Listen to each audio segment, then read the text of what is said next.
Hi everybody, whether it be Zoom or in person, welcome to our introductory press conference for Riley Jackson, 17-year-old out of Georgia, has signed a contract with the Courage Guaranteed through 2025 with an option for 2026.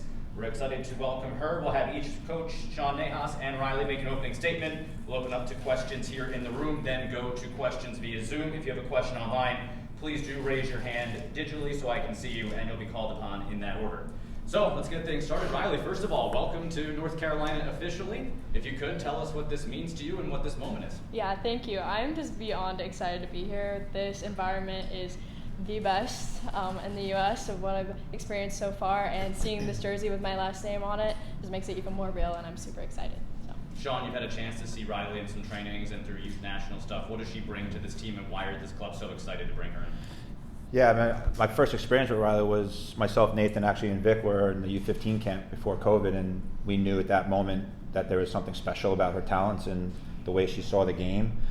And then when we brought her in last year, I know how much the players took to her just in her quality throughout the week. And the big thing about this year was trying to make sure we implemented a style of play. And now that we've implemented a pretty good style of play, now it's about filling in those spaces with players that know how to play at that level and in the way that we want to play. And she was one that we knew from day one. If had the rules been in place last year, we would have gone after her last year. But yeah, she's an unbelievably talented player, young, gifted, and we're thrilled to have her in our environment, have her be around the players that we have, especially in a midfield. And yeah, the future's just getting going for her. But to have a player at her level, this is the future of women's football in this country, and the fact that we're able to sign Riley is a big step in the right direction for our club. Pat, for you? Yeah, well, Riley, you know, obviously the benefit of this path is you get to choose, right? So why was NC Courage the team for you?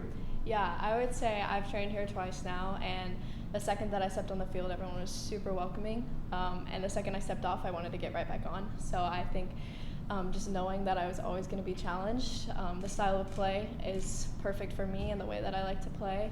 And just the people here are just so amazing. So I felt like I'd be comfortable making a big jump, but also being comfortable being uncomfortable is a big thing for me. And I feel like it's going to be challenging every single day, which is what I need because I'm a competitor and I like to compete. So. What's it like kind of being a part of this youth movement that's, as Sean said, just a couple of years old? Yeah, I think it's awesome. I think it's really great for the future of soccer in general. It's super cool to be a part of it and to be inspiring other people that have similar goals that I do. So. And Sean, what are your kind of expectations for how to work her in, the timeline, the expectations of when she's actually going to be able to play with you guys in a game? Yeah, I mean there's still things she has to take care of, and just from a physical standpoint that she has to, she's dealing with a little bit of a knock right now. So obviously, someone of her age, there's no rush. We want to make sure that we get her implemented in how we want to play, give her the ideas and the principles in which we want to play, get her integrated, get her comfortable. But there's no doubt in our mind that when that moment comes, that she's going to be in between the lines for us. This isn't some, little promotional thing. This is something that we see in a player that we think is the future of the midfield in our country, and the way we play, I think, will only enhance that and allow her to flourish. So, players at this young age, with us having a development background, you have to get into the right environment, and you have choices. You can go into environments just to be a part of it, or you can go into an environment that's going to help you grow. And when I sat down with Riley and her dad when they were last here, it was a pretty simple conversation, and we're all on the same page. So when that moment comes, there's no rush, there's no expectations to put on a 17-year-old, there's no expectations to put on the players we currently have. The best thing for her, though, is that she comes into a group that gets along, loves being around each other, that are building something special here. And that's sometimes what allows players to sort of ease into it rather than feel they have to come in and do all this crazy stuff. So there's no better situation than the one we currently have for her to step into. And as people who are at home watching this, maybe more familiar with, LeBron James skipping college to go to the NFL. Obviously, Did you hear that? That's a prodigy, unfair thing, but just to put it in context. Easy, Pat. Talk about expectations, Pat. Maybe Tracy would be great. But just to put it in context, kind of how people can understand how this parallels what maybe they are a little more familiar with guys leaving college early or skipping college altogether in other sports. Yeah, and I don't care whether you're male or female. If you have the opportunity to play and you're at a level where you can play, then they should be allowed to make that jump. I don't look at it as a LeBron James thing. I mean, you look at Olivia Moultrie, who sort of has laid the groundwork for someone like Riley to be able to do it, Jaden Shaw. Those are the ones that need to be talked about more than the LeBron James. And I know that was just an example you gave, but there are females that are setting that precedent, and they need to be celebrated just as much as LeBron, just because he's on a different pedestal. This is part of what I've been saying for the last couple of years, that if the investment in women's sports was there, then maybe they're on the covers of Sports Illustrated, right? And I think it's those types of things that are so important, and for Riley to be a part of that journey, I think is massive. But if you're good enough to play, then you should be allowed to play. There shouldn't be anything to hold you back. It's no different. Europe, that's why Europe is growing so much further than most, because there are none of these rules in place. Players are playing pro. Japan, players are playing pro. Here, you have to go through a lot of red tape to make that happen. I don't think that's right. So she's capable. We wouldn't bring her in if we didn't think she was capable. And we're looking forward to getting her integrated in our environment and having her thrive in what we do here in our club. Riley, for you, coming into a new environment, obviously you've trained here a few times, but you've also played with some Courage Academy players in the youth national team. So how great was it to see one of your national team teammates out there today at training? Oh my gosh, that was so exciting. It's always great to see someone that you haven't seen in a while, and especially with youth national teams, you get super close with the people that you're there with, just because you can relate on such a great level. So it was super exciting to get to see her today, killing it at training. So. Does that help you kind of settle in a little bit more, seeing some familiar faces out there? Yeah, I definitely feel a little more comfortable seeing people I know. I saw, there's actually 2 of them out there, so that was great. And then obviously my first national team camp, having Sean and Victoria as coaches, it was super great just to have their familiar face too, even though I was super young, but to get back with them was super exciting. What kind of factors went into the decision to turn pro rather than go the college route for you? Mm-hmm. It's not just a soccer decision, it's a life decision, and I feel like it's always been my dream since I was little to play, and it's just an opportunity that you really can't pass up. So it's perfect timing for me, just where I'm at soccer-wise, and I feel like I just want to make sure that I'm constantly challenging myself, and this was just the best place to be able to do that in life and in soccer. So. Is there any specific player on the Courage roster that you're really looking forward to maybe learning from, somebody that you see some of your own game in? Yeah, both the times that I've actually trained here, Denise O'Sullivan hasn't been playing, so I'm super excited to have the opportunity to play with her.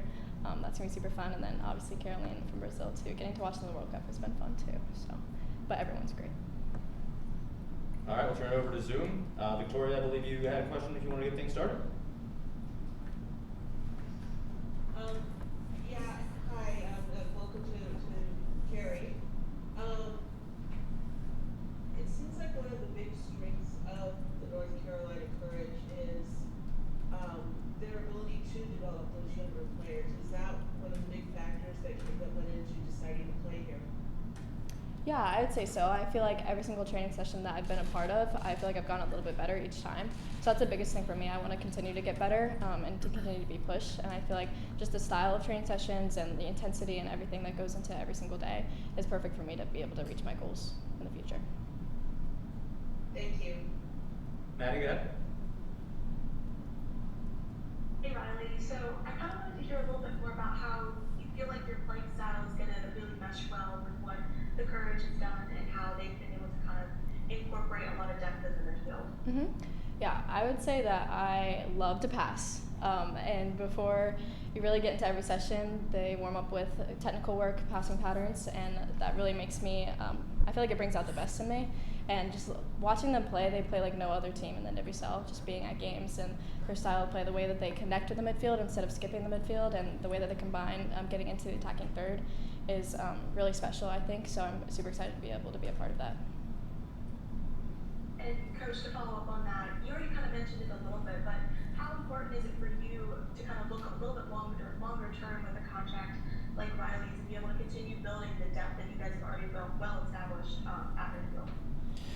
Yeah, I mean, when I took over last year, I think it was, we were sort of on the back end of the group that we had, in the previous years. But one of the big things that I wanted to make sure that we started to lay the groundwork is building something special here, not just for 1 year, but for down the line. And as you can see, we've gone to a really young roster with a great mix of veterans. This isn't a, I said it in the beginning, this isn't a 1-2 year thing. This is a project for me. And when I say a project, I mean building something. The group we have, we don't really care what other people think.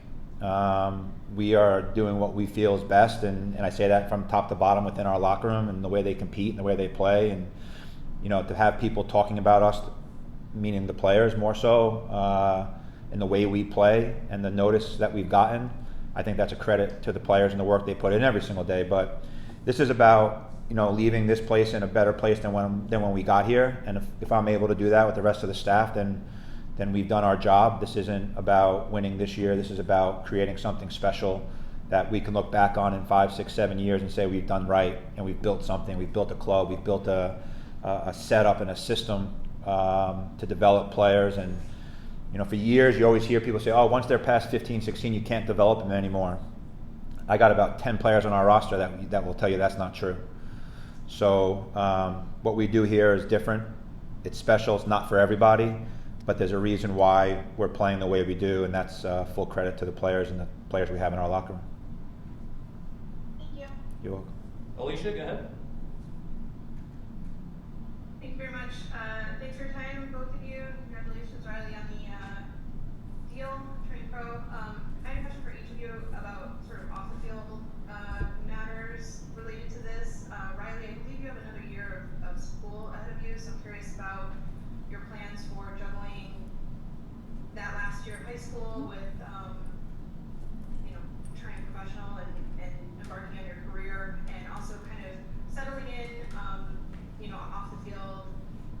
Do you have a parent that's coming to live with you, or sort of the nuts and bolts stuff to kind of get acclimated to, this adjustment into adulthood, I guess? Mhm.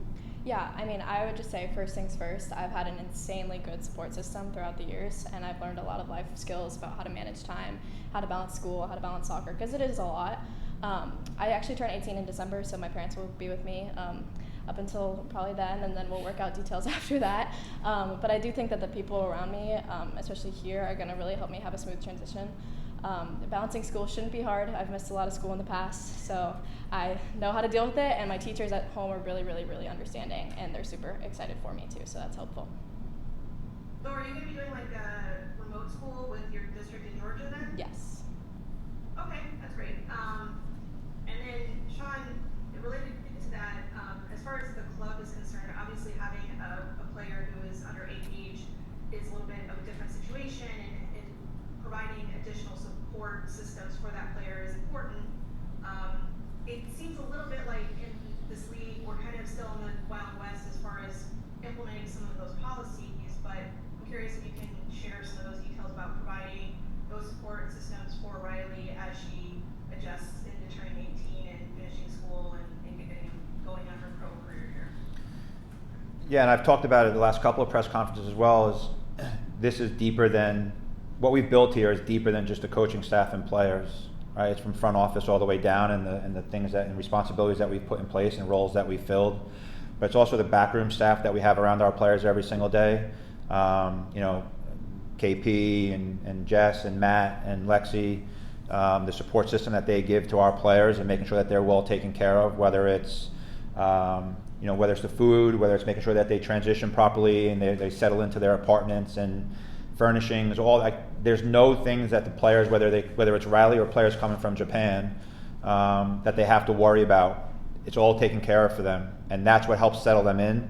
We wouldn't do this unless we had things in place that were necessary, and the league has requirements that you have to have, and we'll make sure that we take care of that, and that everyone on our staff follows those rules, that everyone in the locker room follows those rules. But she's not going to be treated any differently when it comes to stuff. We're just going to make sure we take care of her because of her age, but also make sure that the parents know and the family knows that she's one of ours now, in terms of we want to make sure we're taking care of her, so that when they're not here on a given day, that they know that she's in good hands. This isn't solely about football. This is solely about how are we going to help her grow and mature as a person.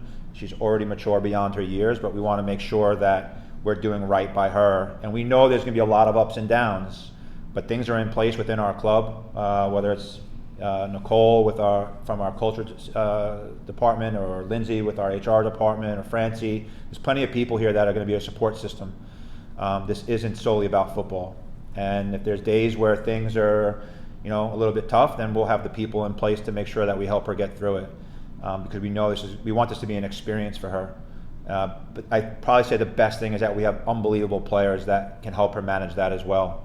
Our leadership group, from Sully and Britt, KK, Ryan, Pinto's stepped up big time. Caitlin, Casey, Foxy, like all these players in our locker room care about each other, and it won't be any different when she's with us. So she'll be well taken care of.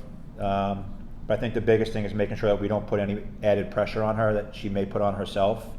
And that's our job, to manage and let her know that this is going to be a journey. This isn't going to be a sprint. So, but she's shown all signs that she doesn't get too flustered. The kid's had more success than most youth players have in a career. Thank you so much. Yeah, no problem. I don't see any other questions on Zoom. Any last one, Nick? Riley, I think the club plans to introduce you to fans tomorrow at halftime of the game. Just how much are you looking forward to that? Oh, it's gonna be insane. That's super exciting. When I was here earlier in July, I was one of the fans in the stands, so it's exciting to be introduced to them because they all seem awesome. So. And I just wanted to follow up too. You touched on playing for Sean. I think it's the U15 national team. I think you said he was your first coach. So I just want to make sure I understand the details there and what that relationship meant to you coming here and how much that influenced it. And Sean, if you want to add after she answers too. Yeah, it was actually my first full national team camp. It was a week long, and the experience was just amazing. It was actually right before COVID, so I was kind of sad that everything got shut down with that path, but it was just an insane experience, and made me realize I wanted to keep being involved in that, and he just made it so much more enjoyable, and so it was super exciting to be back training here with similar sessions and such a great environment that I enjoyed so much when I was 14. So. You're doing great, Riley. You're doing great.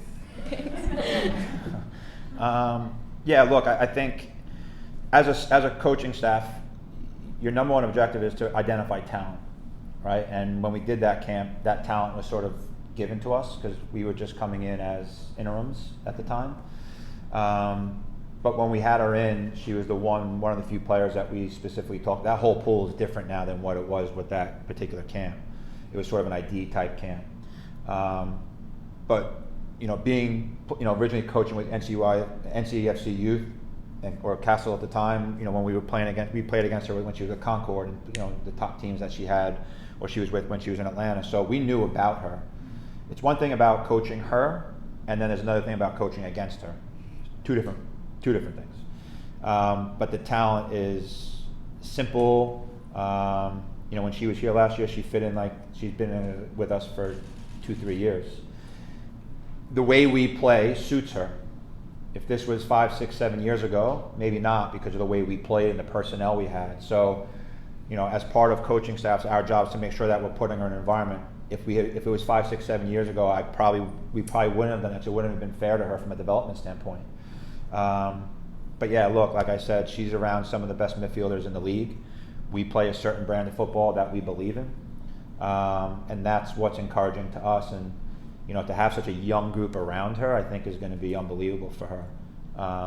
And just to have some of her teammates sitting here right now, I think speaks volumes. So, yeah, it's great for us, and we're excited to have her to be a part of it. But yeah, I knew right away what type of talent she was.